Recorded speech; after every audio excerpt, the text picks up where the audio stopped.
Good evening, everyone. Mr. Party Leader, Deputy Leader, Senator Dahl.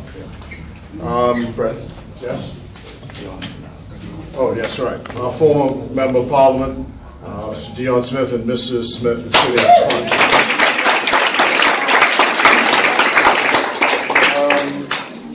I want to, first of all, thank the committee members headed by Dr. Darville and Vice Chair Knowles and Mr. George Curtis, Ginger Moxie, Mr. Brian Seymour, Miss Althea, she's upstairs taking the dues. And I remind you, as this is supposed to be a branch meeting, the first order of business on PLP branch meetings is always the collection of dues. And as I said, anyone who wants to pay dues can just slip upstairs and do so. What we're trying to do is to get back to the regular practices, and so that's why we're calling this a branch meeting. The second thing I want to say is that you can tell that we're starting de novo, as the lawyers say, or anew, in the sense that, you know, the headquarters is now open. There's a management committee for this building. And branches who want to use it for meetings simply have to get in touch with one of the persons that I called in order to get access to the building. And the building is open to every PLP without exception or discrimination. So all you need to do is contact, and it's just a question of whether or not the room is available. And it would not be available only because someone else, good evening, someone else is using it at that time. Thirdly, I want to address a bit about communication, because what I was telling Brian Seymour is that one of our supporters called up to say that he had heard that the meeting was taking place, but nobody had told him, and he had not seen it by way of any public announcement. So what we'd agreed to do was, there's supposed to be a list, first of all, of people who are PLPs with telephone numbers, and I found in the Fox Hill constituency that that's the most effective way that we find to remind people of meetings. We actually have someone who works for us full-time who calls people on the phone and says there's a meeting at X such a time. But there are two other public things we need to do. One is to use the television community announcements page. I think you did that this time. And also to use community announcements. I had thought in Nassau that people had stopped listening to community announcements on the radio, but it turns out that people still listen to them, so we're going to go back to that as well. All of these trying to find a mechanism for people to get to know that there's a meeting.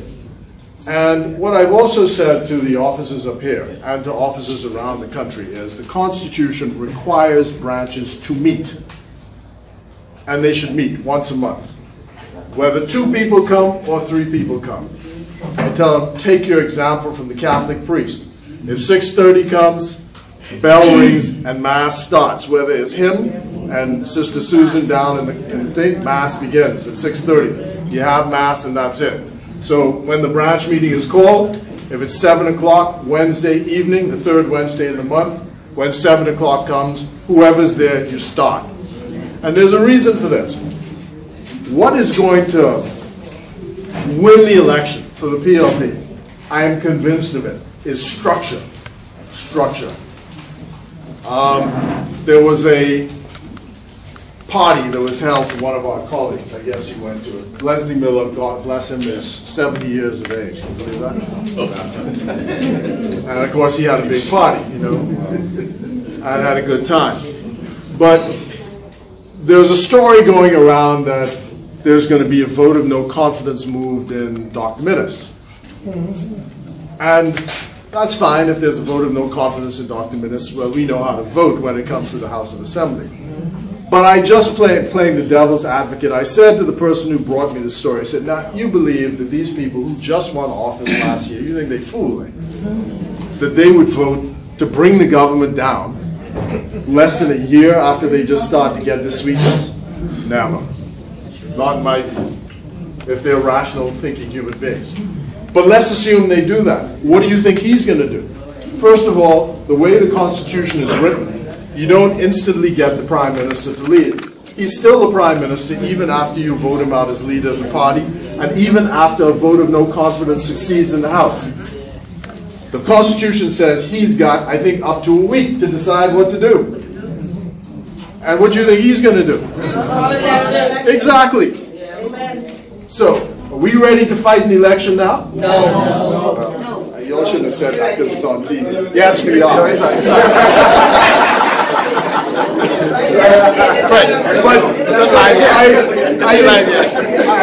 I think you get the point. I think you get the point I'm talking about, right? So in the meantime, while we're wishing for the government to come down by vote of no confidence, the PLP has to be working, putting the structure back together. That's the point I'm making. That's the point I'm making. To get the structure up and going. And what you need is, suppose the leader of the party decides tomorrow in Freeport that he needs to have 200 people in the public square in Freeport. How are you going to mobilize them if you have no structure? You don't have any telephone numbers, you don't know who the people are, so on and so forth. That's why we're trying to concentrate on these branches so much. It's boring work, but it has to be done. No structure, you don't have an organization, right? So the hierarchy is in place and you put the structure in. Now, you may remember this verse. They say it at funerals. And you know, there were plenty of pronouncements made last year after the election of the 10th of May. You know, the PLP is dead, the PLP is finished, and so on and so forth. Anyway, so I thought about this, and listen to this carefully. You may remember where it comes from. It starts off like this. It says, "For the souls of the just are in the hands of God. And no one shall ever touch them." Skip out. "In the eyes of the foolish, they seemed as if they were dead.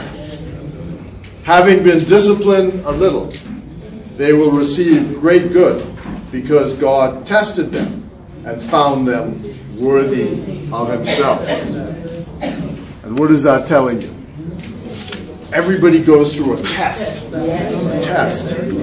And people may say you're dead. There's a seat up here, sir, right up front. You may say you're dead, but after testing you a little, there's great good waiting on the other side. And that's what I keep trying to encourage people. The 10th of May is done. There is nothing you can do about the 10th of May. Nothing. Right? So Philippians tells you, forgetting all that's past and reaching forward to the mark. That's what we're doing.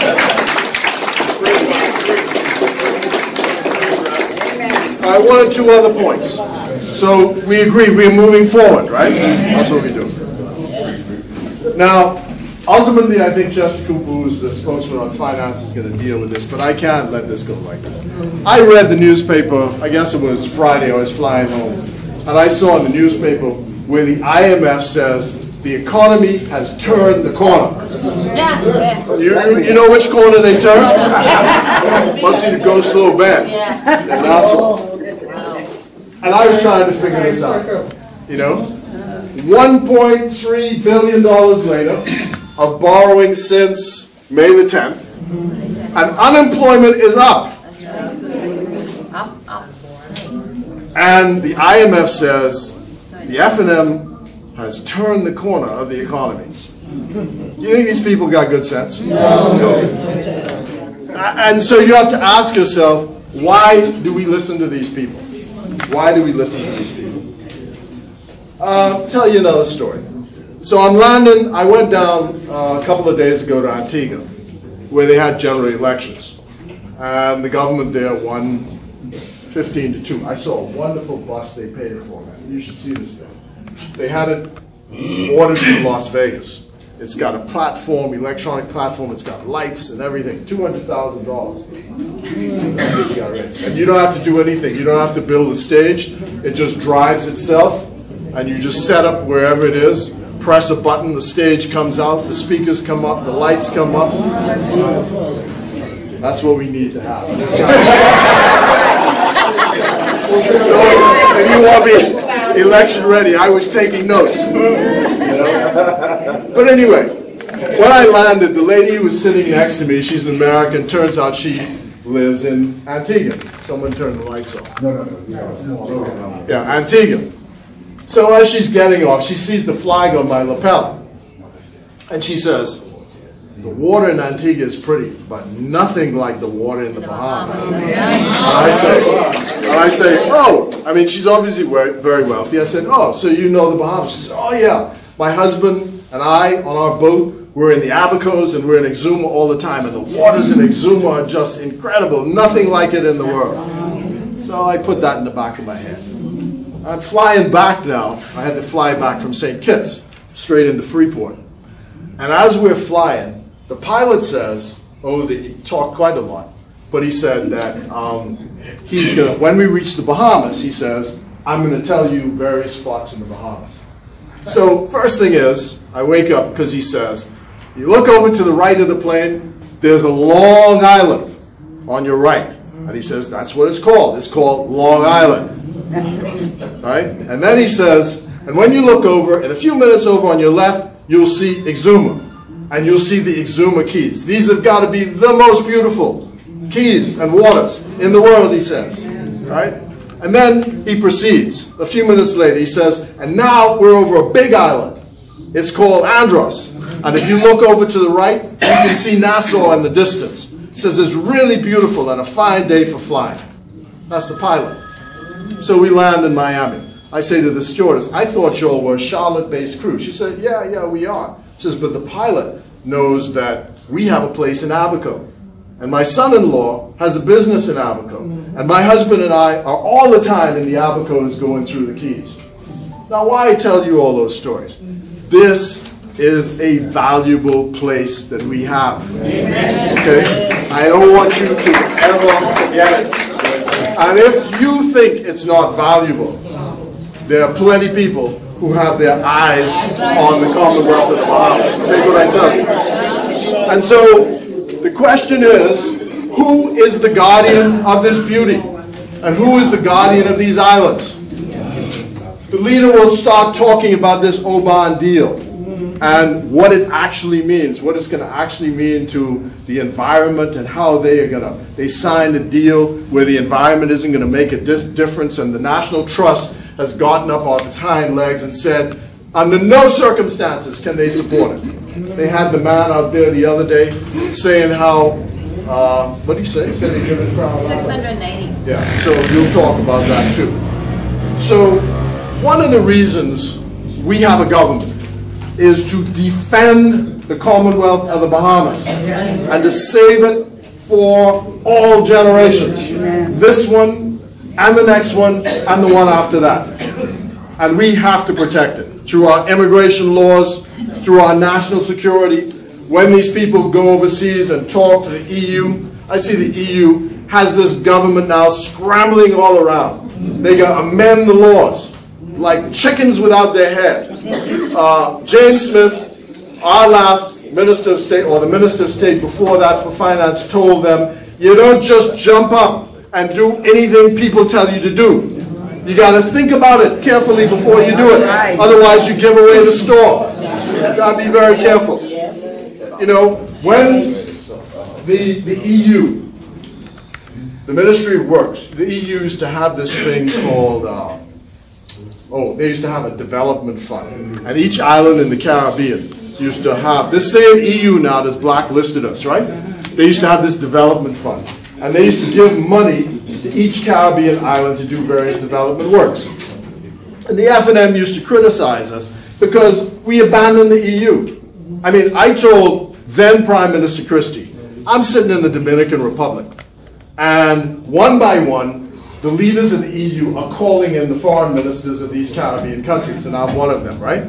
So I wait my turn. I get in there. Now, I swear, this could have been a Humphrey Bogart movie out of the 1950s. There's a fella sitting in a blue seersucker suit, I swear to you, right? Sitting in this place with a fan going overhead, and the fan is squeaking.